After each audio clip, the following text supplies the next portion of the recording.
Assalamualaikum warahmatullahi wabarakatuh. Perkenalkan, nama saya Rea Rizky Amalia dari kelas 10B. Dan ini adalah video refleksi pembelajaran saya dari mata pelajaran PKWU selama 2 semester ini. Pada tahap observasi, saya mulai dengan mengenali dan mempelajari mata pelajaran prakarya dan kewirausahaan dalam kurikulum Merdeka, membuat smart goal saya, mengenal lebih dalam lagi mengenai seorang wirausahawan dan nilai-nilai yang harus dimiliki seorang wirausahawan. Dan pada materi terakhir, yaitu saya mulai perhatikan tren tanaman hias di sekitar lingkungan saya. Saya melihat banyak orang yang mulai tertarik dengan tanaman hias seperti tanaman hias aglonema dan berbagai jenis tanaman hias anthurium. Dan saya juga mempelajari pembuatan merchandise dengan sablon UV DTF dan sablon DTF.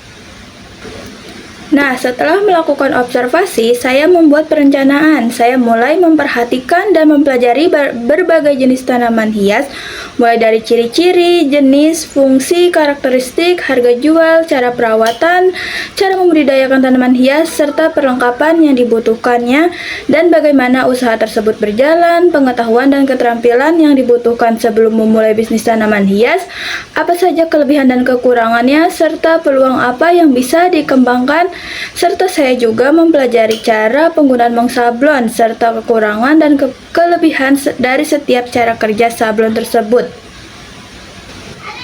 Selanjutnya masuk ke tahap produksi. Saya memilih jenis tanaman hias yang mudah dirawat dan memiliki nilai jual seperti tanaman hias aglonema. Saya mulai membudidayakan tanaman hias dan merawat tanaman hias dari rumah. Saya belajar cara membudidayakan tanaman hias tersebut, mempelajari cara perawatannya seperti waktu penyiraman, penggantian media tanam, dan memastikan tanaman hias tersebut tetap sehat, tidak terkena serangan hama ataupun jamur. Saya juga mengkreasikan dengan menghias pot dan tanaman hias agar lebih menarik bagi pembeli.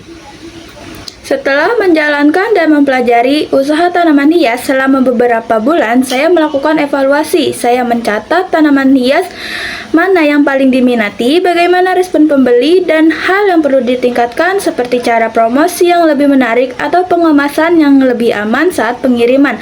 Dan saya juga menyadari pentingnya konsisten dalam merawat tanaman, karena jika tidak dirawat dengan baik, kualitasnya bisa menurun dan tidak layak untuk dijual. Kesan dari saya selama mengikuti pembelajaran PKWU, saya merasa sangat senang karena bisa belajar secara langsung melalui praktik, walaupun kadang saya merasa lumayan terbebani karena harus mengeluarkan uang yang cukup banyak selama proses praktik tanaman hias, atau bahkan saya kadang merasa ada yang saya kurang paham dalam pembelajaran materinya. Tetapi selama proses usaha tanaman hias cukup menyenangkan karena saya juga bisa menyalurkan minat saya pada tanaman hias, sekaligus melatih tanggung jawab dan kreativitas saya. Pelajaran ini membuat saya merasa lebih percaya diri untuk mencoba berwirausahawan di masa depan. Pesan dari saya yaitu untuk teman-teman dan adik kelas yang sebentar lagi juga pastinya akan mempelajari kewirausahawan, saya ingin menyampaikan bahwa pelajaran PKWU bukan hanya teori, tetapi bisa jadi pengalaman nyata yang sangat bermanfaat. Jangan takut untuk mencoba dan berinovasi. Dan untuk Pak Jai sebagai guru di mata pelajaran PKWU, saya mengucapkan terima kasih banyak atas bimbingan dan motivasinya selama 2 semester ini. Semoga ilmu yang saya dapat bisa terus saya kembangkan di masa yang akan datang. Nah, itu dia video refleksi pembelajaran saya mulai dari tahap observasi, perencanaan, produksi, evaluasi, kesan dan pesan dari saya. Kurang lebihnya mohon maaf. Wassalamualaikum warahmatullahi wabarakatuh.